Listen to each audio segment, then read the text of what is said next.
They found 23 bodies in the Silver Canyon mine, and the man who owned it vanished the same night. Some called him a coward. Others called him a devil. But when he rode back into Redemption Ridge 12 years later, the truth was something far darker. He'd been digging up more than silver all along, and the dead don't stay buried when debts run that deep. What's the saying? Oh, well, howdy, stranger. Old Jack at your service, though the only service I've got is flapping my gums and telling you're here to hear a story. So lean in. The town of Redemption Ridge sat like a scar on the face of the desert, a wound that never quite healed. 12 years ago, it had been a thriving silver mining town, its streets crowded with prospectors, merchants, and dreamers chasing fortunes beneath the earth. Then came the Silver Canyon collapse. 23 men went down into that mine one August morning, and not a single one came back up alive. The shaft had caved in without warning, burying them under tons of rock and darkness, sealing them in a tomb that would never be opened. And Marcus Holloway, the mine's owner, disappeared that very night. Some said he fled out of guilt, knowing his cost-cutting measures had weakened the supports.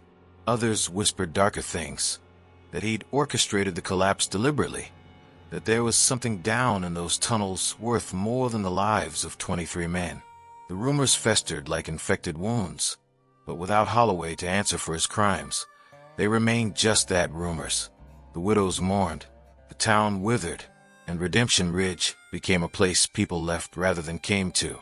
Until today, the stranger rode into town at high noon, his horse's hooves kicking up dust that hung in the still air like smoke. He wore a long coat, despite the heat. His wide-brimmed had pulled low over eyes that seemed to carry the weight of years. His face was weathered, but not old, mid-40s, perhaps, with a beard that had gone gray at the edges. He moved with the deliberate slowness of a man who'd learned patience in hard places. People stopped what they were doing to stare. The blacksmith's hammer fell silent. Mrs. Garrett paused mid-sweep on the mercantile porch. Even the dogs seemed to sense something, slinking into shadows with their tails low. The stranger tied his horse outside the Red Mesa saloon and stepped through the swinging doors. Inside, the conversation died like a candle snuffed out. Every eye turned toward him. Miners off shift nursing whiskey. Card players frozen mid-deal. The bartender with a glass suspended halfway to the shelf. "I'm looking for Samuel Garrett," the stranger said, his voice carrying the rasp of disuse, as though he hadn't spoken to another soul in weeks. The bartender, a thick-necked man named Dutch, set down the glass with exaggerated care. "Samuel Garrett's been dead 8 years. Heart gave out." The stranger's jaw tightened almost imperceptibly. "Then I need to speak with whoever's running the mine operations now." A laugh erupted from the corner, harsh and bitter. An old-timer named Silas stood up, his chair scraping against the wooden floor. "Ain't no mine operations, stranger. Silver Canyon's been sealed since the collapse. 23 good men died down there, and the bastard who owned it ran like the coward he was." The stranger turned slowly to face Silas. Marcus Holloway didn't run. The words hung in the air like a noose. Silas's face darkened. The hell he didn't. Disappeared the night of the collapse. If that ain't running. "I know," the stranger interrupted quietly, "because I'm Marcus Holloway." The silence that followed was absolute. It pressed down on the room like a physical weight, suffocating any sound that might have tried to escape. Men reached instinctively for weapons they weren't carrying. The bartender's hand moved toward the shotgun under the bar. Holloway, because that's who he claimed to be, raised his hand slowly, palms out. "I didn't come here to fight. I came because I owe this town answers." "Answers." Silas spat the word like poison. "You owe us a hell of a lot more than answers, Holloway. You owe us blood." The door burst open behind him, and Sheriff Tom Mercer strode in, his hand already on his revolver. He was younger than most lawmen in these parts, barely 30, but he carried himself with the authority of someone who'd earned his badge the hard way. His eyes locked onto Holloway with the intensity of a man sizing up whether to draw or listen. "Marcus Holloway," Mercer said slowly. "I'll be damned. Didn't think you'd have the stones to show your face here again." "I didn't have a choice." Holloway replied evenly. There's something you all need to know about what happened in that mine. Something I couldn't tell you 12 years ago because I didn't understand it myself. Mercer's hand stayed on his weapon. You're telling me you've been gone for 12 years, and you're just now deciding to enlighten us?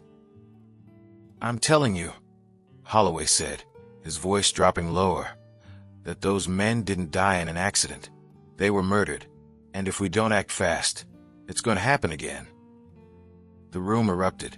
Voices overlapped, shouting, cursing, demanding explanations.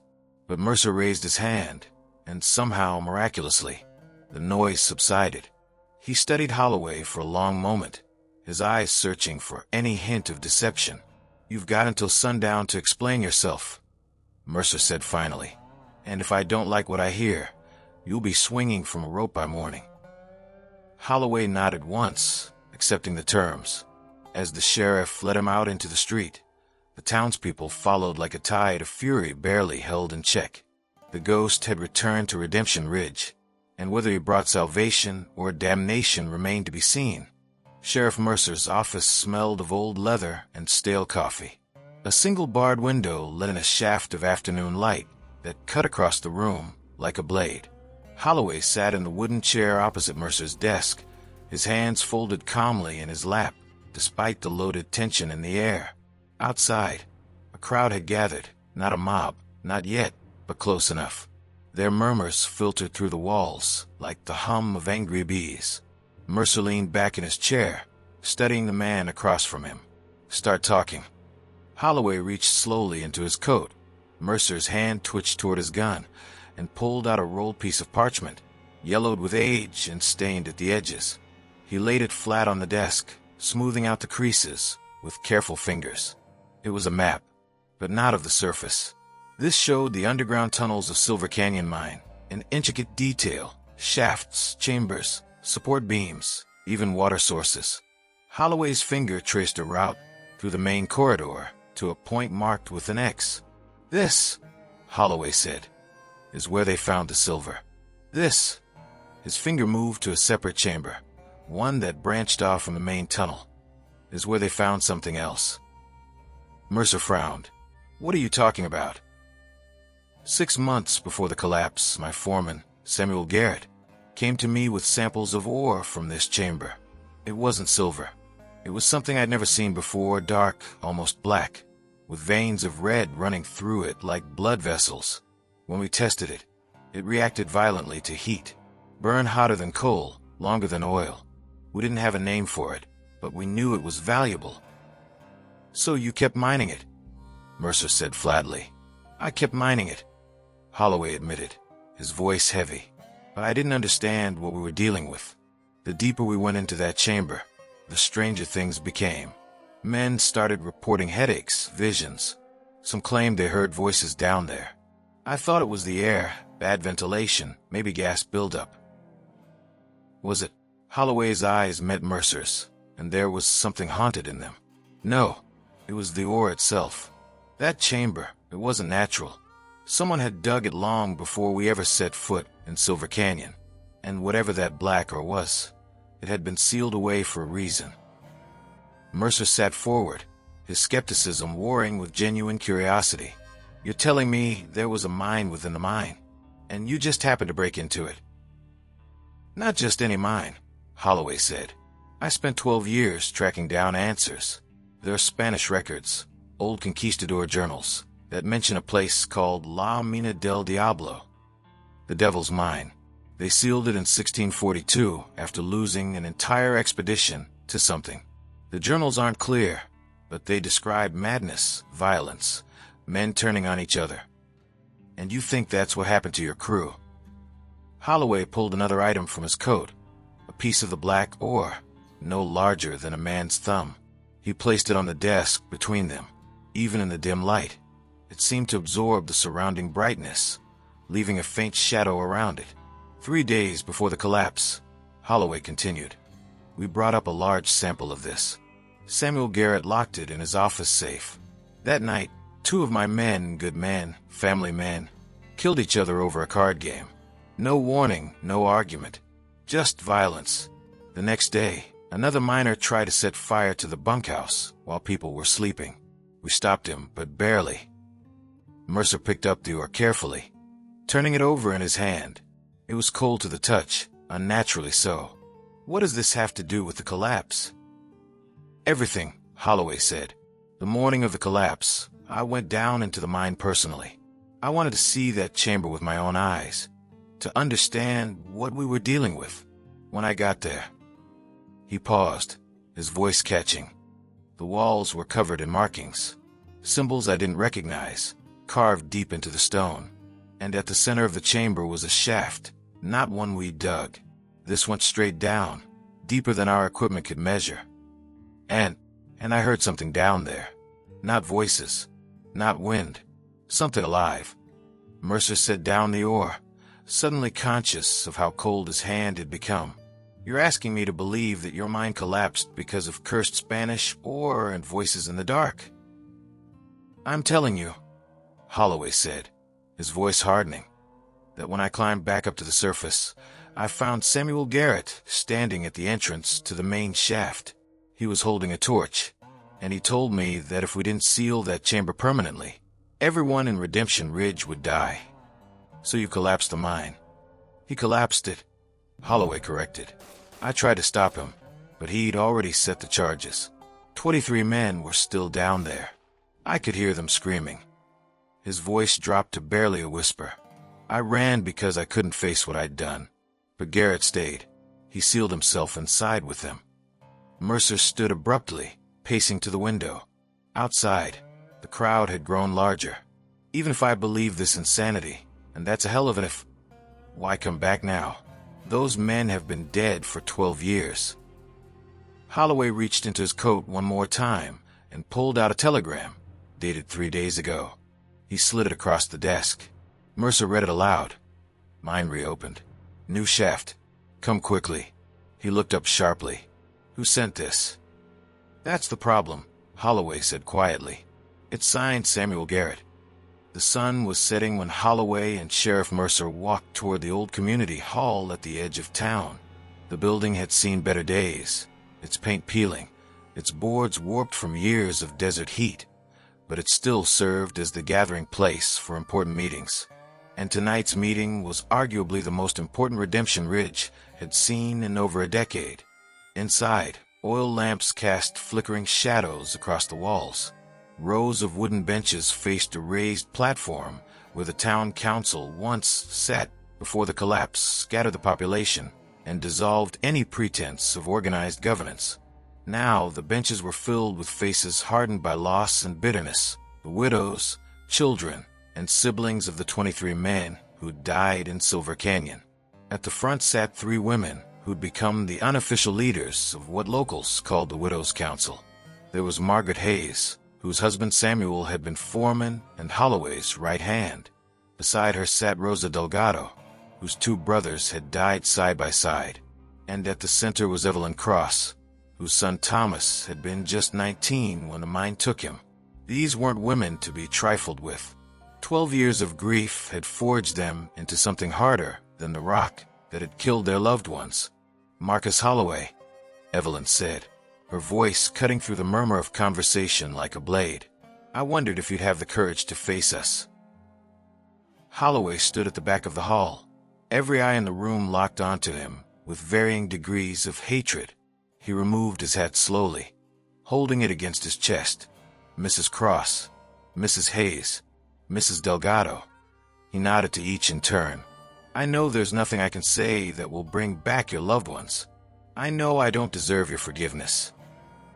You're damn right you don't, someone shouted from the benches. Evelyn raised her hand, and silence fell immediately. She had that kind of authority, the kind earned through suffering and survival. Then why are you here, Mr. Holloway? Because they're digging again. The room erupted. Voices overlapped, anger, confusion, fear. Mercer stepped forward, his badge catching the lamplight. Quiet down. His voice carried authority that stilled the crowd. Let him finish. Holloway stepped toward the platform, each footfall echoing in the sudden silence. 3 weeks ago, someone bought the mineral rights to Silver Canyon from the territorial government.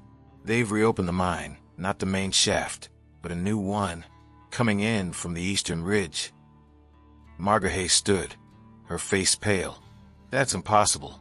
The mine was condemned. No one would be foolish enough. Someone is, Holloway interrupted. And they're not looking for silver. They're looking for what we found in that chamber. The black ore, Mercer added. He showed me a sample. Claims it's valuable. It's more than valuable, Holloway said. It's dangerous. Whatever that ore is, it affects people. Makes them violent, paranoid. If they break through to that sealed chamber, then let them die like our men died. Rosa Delgado's voice cracked with emotion. Why should we care what happens to greedy fools? Holloway turned to face her directly. Because that chamber isn't sealed anymore. The collapse only blocked the western access. This new shaft is coming in from the east, and according to my calculations, they'll break through within days. When they do, whatever was down there, whatever made those men kill each other, it won't stay in the mine. It'll spread to the town. Silence hung heavy in the air. Evelyn Cross studied Holloway with eyes that had seen too much suffering to be easily fooled. You're asking us to trust you. The man who ran away when our families needed him most. I'm not asking for trust, Holloway said quietly. I'm asking for a chance to stop this from happening again. Your husbands, your brothers, your sons, they didn't die because of negligence or greed. They died stopping something from escaping. Samuel Garrett knew it. That's why he sealed himself inside. Margaret Hayes' voice was barely a whisper. My Samuel, he stayed behind on purpose? He saved this town, Holloway said, his voice thick. He saved all of you. And I've spent 12 years living with the fact that I wasn't brave enough to help him do it. Margaret sat down slowly, her hands trembling. Around the room, the anger was giving way to something more complicated. Uncertainty, fear, and beneath it all, a desperate need for answers. Evelyn stood, her small frame somehow commanding the entire room. If what you're saying is true, we need proof. Not stories, not theories. Proof. Holloway nodded. The new mining operation is being run by a company called Blackstone Consolidated. They're headquartered in Denver, but they've set up a camp about 3 miles east of here. I need to get inside that camp, find out how close they are to breaking through, and get documentation of what they're really after. That's trespassing, Mercer pointed out. Hell, that's espionage. Then arrest me after I've stopped them, Holloway replied. A voice called out from the benches, young, male, angry. I'll go with him. Heads turned. A man in his mid-20s stood up, his jaw set with determination. He had his mother's eyes, Evelyn's eyes. Daniel, no. Evelyn started. Thomas was my brother, Daniel Cross said firmly. If there's a chance to understand why he died, I'm taking it. Another voice joined him, then another. Within minutes, 6 men had volunteered, all sons or brothers of the dead, all too young to have worked in the mines 12 years ago, but old enough now to want justice. Evelyn looked at each of them, her face a mask of controlled anguish. Finally, she turned back to Holloway. You bring them back alive, or so help me God, I'll kill you myself. Holloway met her eyes without flinching. Yes, ma'am. As the meeting dispersed, Mercer pulled Holloway aside. You realize you're about to lead a group of inexperienced miners into what might be a heavily guarded industrial site to steal documents about, or that may or may not drive people insane. Will you put it that way? Holloway said with the ghost of a grim smile. It sounds almost impossible. That's because it is. Good, Holloway replied. Those are the only kind of plans I trust. Outside, the last light was fading from the sky, and somewhere in the darkness to the east, the sound of machinery echoed faintly, the rhythm of drills biting into stone, digging deeper with every passing hour. The Blackstone Consolidated camp sprawled across a barren stretch of desert like a metal wound in the earth. Canvas tents surrounded a central cluster of wooden structures, offices, storage sheds, and a large mess hall. But the real heart of the operation was visible even from a distance, the drilling rig. It towered against the night sky, its skeletal frame silhouetted by arc lights that turned the darkness into a harsh, artificial day.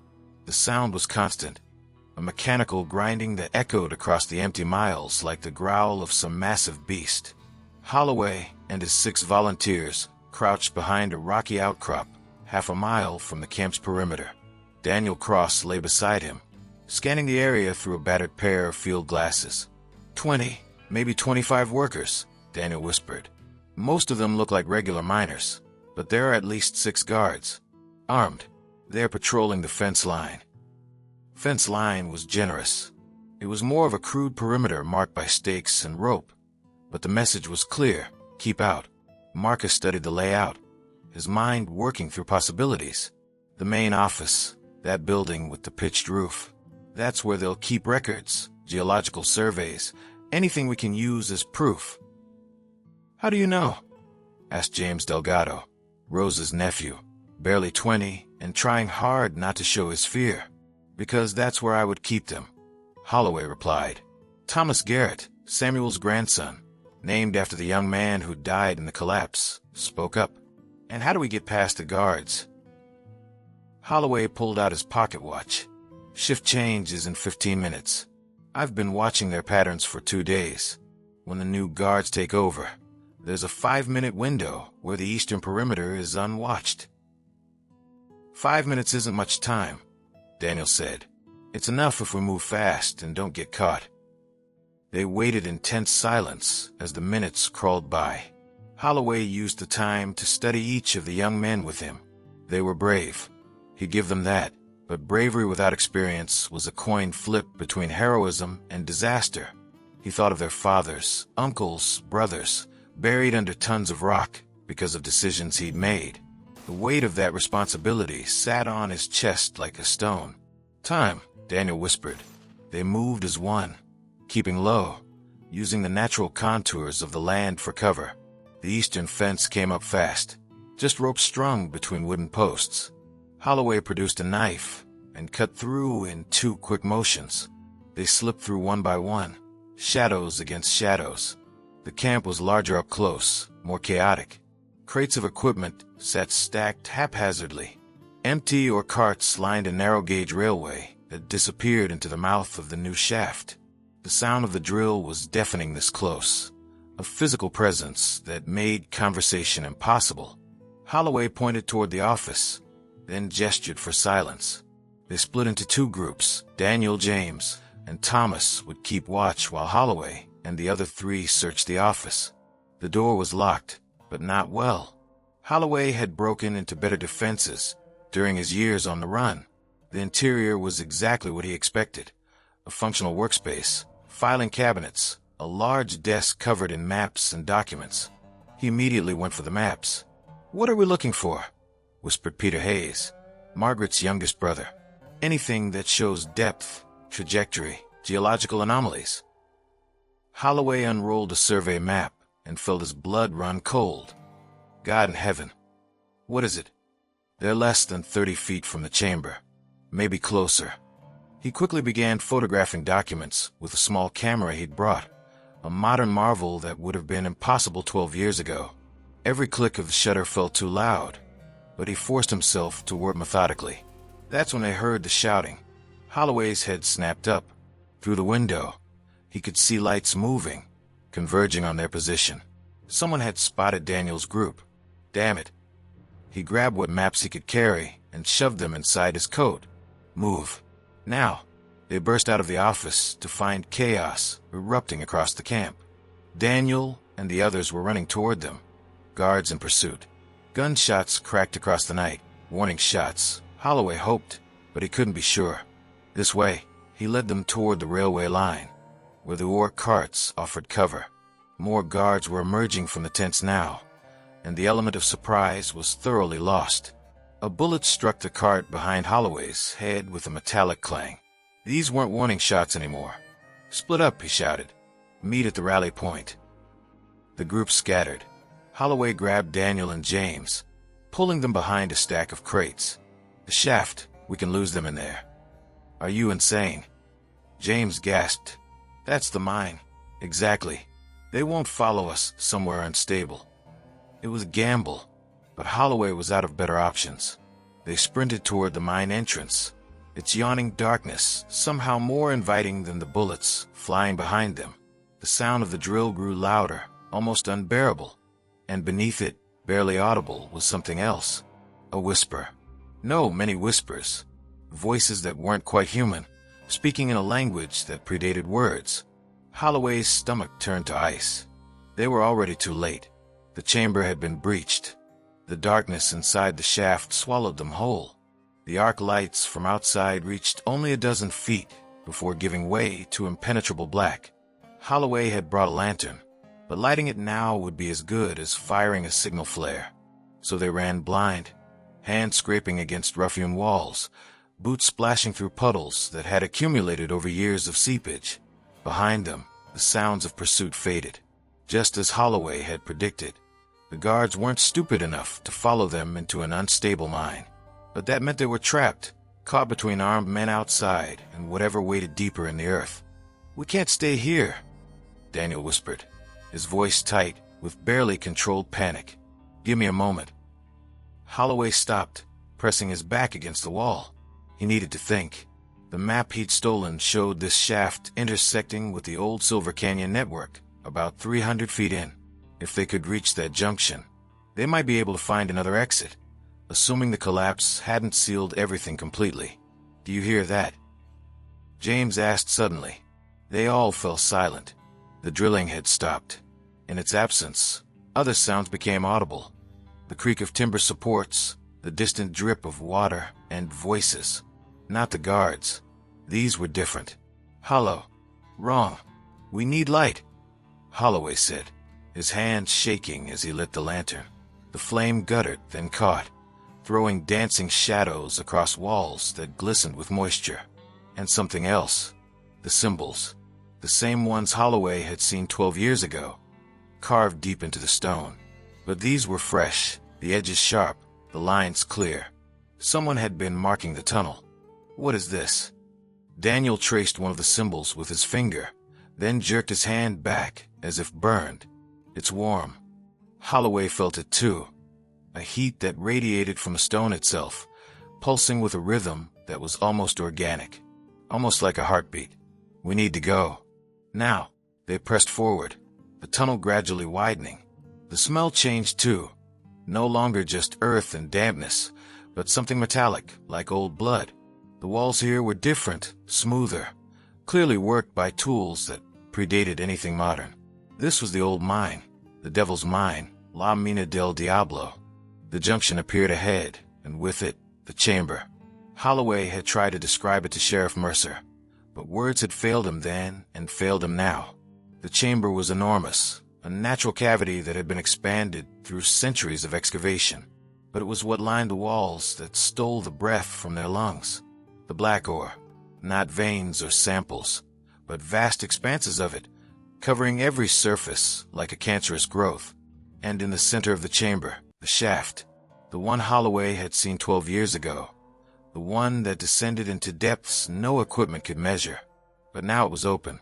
The wooden cover that Samuel Garrett had nailed over it, reinforced with steel and concrete by Holloway's own hands before the collapse, had been torn away. Not cut or pried. Torn. The metal was twisted like paper, and the wood splintered as if something had exploded from below. "Holy God," James breathed. Around the shaft were bodies. 4 of them, dressed in Blackstone Company coveralls. They lay twisted in unnatural positions, their faces frozen in expressions of absolute terror. And scratched into the stone around them, in letters 2 feet tall, were words in Spanish that Holloway could barely translate. "They wake. They hunger. They remember." Daniel backed away, nearly stumbling. "We need to leave. We need to seal this place again. We need to." A sound cut him off. It came from the shaft. Not the whispers they'd heard before, but something far worse. Footsteps. Slow, deliberate, ascending from the darkness below. The lantern flickered. Holloway felt his bladder clench with primal fear, every instinct screaming at him to run. But he forced himself to stay, to watch as something emerged from the shaft. It was humanoid barely. The proportions were wrong, the limbs too long, the joints bending in directions that defied anatomy. Its skin, if it could be called that, seemed to absorb light rather than reflect it, making it difficult to focus on. And its eyes. There were too many eyes. They covered what passed for a face, unblinking, reflecting the lantern light like a spider's.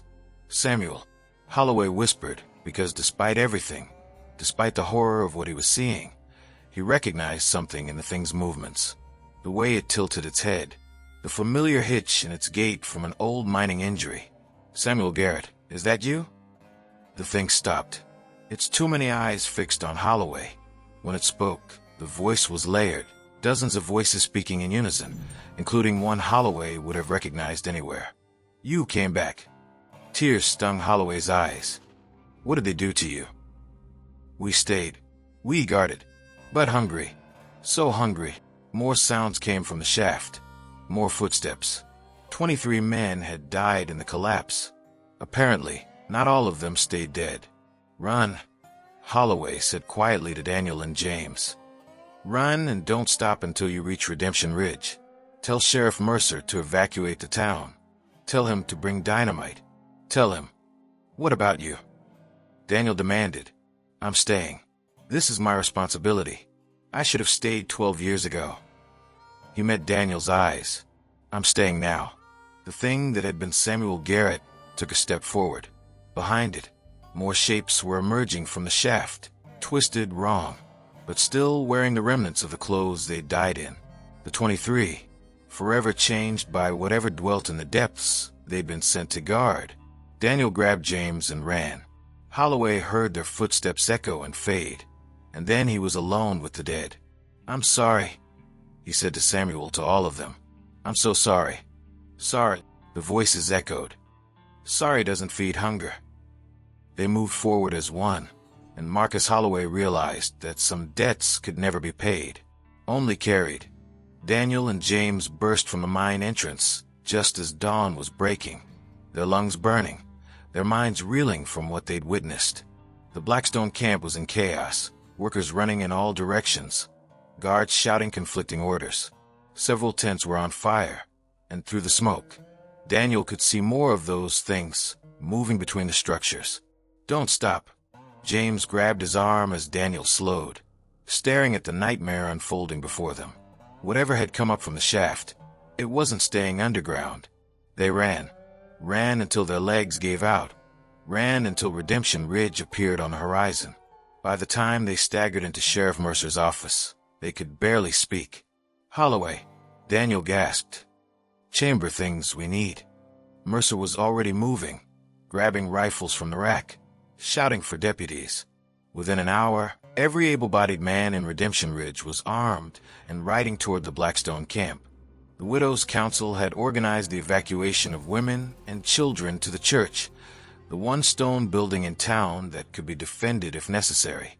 What they found at the camp made hardened men turn pale. Bodies everywhere. Not just the workers. These showed signs of violence that defied explanation. Men torn apart by what looked like bare hands, but hands far stronger than any human possessed. The drilling rig had been toppled, its metal frame bent and broken, and in the center of the destruction, standing perfectly still, were the 23. They didn't attack. They simply stood there, watching the approaching riders, with too many eyes. Among them, Sheriff Mercer recognized faces from old photographs, miners who'd died 12 years ago, preserved in something that mockingly resembled life. Where's Holloway? Mercer demanded, his rifle raised but his hand steady. One of the figures stepped forward. Samuel Garrett, or what was left of him. Marcus inside. He makes offering. What kind of offering? But Mercer already knew. He'd seen the crates of dynamite that Holloway had requested be delivered to the camp days ago. Seen them and wondered what the man was planning. Now he understood. Marcus Holloway was deep in the chamber, surrounded by enough explosives to collapse not just the new shaft, but the entire network of tunnels, to seal the devil's mine once and for all, with himself inside. Mercer turned to his men. Get back to town. Now. But Sheriff. That's an order. He dismounted, and walked toward the mine entrance alone. The 23 parted to let him pass, their movements eerily coordinated. Inside, he followed the marks Holloway had left, chalk arrows pointing deeper into the heart of darkness. He found Marcus in the chamber, standing at the edge of the shaft. Dynamite ringed the space, fuses already lit and burning with agonizing slowness. "You don't have to do this," Mercer called out. Holloway turned. His face was calm, almost peaceful. "Yes, I do. 12 years ago, I ran. 23 men died stopping this thing from spreading. I should have been the 24th. They didn't stop it. They just slowed it down. Then maybe that's all we can hope for." Holloway smiled sadly. "Get out of here, Sheriff. You've got maybe 5 minutes before this whole mountain comes down." Mercer wanted to argue, wanted to drag this broken man back into the light, but he'd seen those things outside. He'd heard the voices from the shaft, growing louder, hungrier. Sometimes the only choice was between bad and worse. "The town will remember you," Mercer said finally. "They'll remember Samuel Garrett and the 23. Holloway corrected. "As they should." Mercer ran. He cleared the mine entrance, just as the first charges blew. The ground shook like an earthquake, and with a sound like the world breaking, Silver Canyon collapsed. This time, there would be no reopening. The eastern shaft, the western shaft, the chamber, the Devil's Hole itself, all buried under millions of tons of rock. In the dust and chaos, the 23 stood watching. And then, one by one, it began to crumble. Whatever force had animated them, whatever hunger had driven them from their graves, it was severed now. They fell like puppets with cut strings, finally able to rest. By the time the dust settled, Redemption Ridge had lost two things: its greatest burden and its last chance at redemption through silver. But it had gained something more valuable: the truth. The Widows' Council erected a monument in the town square, listing all 24 names. 23 who died in the collapse, and Marcus Holloway, who died 12 years later paying a debt that could never truly be settled. The mine never reopened. The black ore was never recovered. And on certain nights, when the wind howls through the canyons, people swear they can hear voices coming from beneath the earth. Not threatening, not hungry, just keeping watch, forever guarding against whatever still sleeps in the darkness below. Some debts, it seems, transcend death itself. See you around, my friend. I've got another story for you.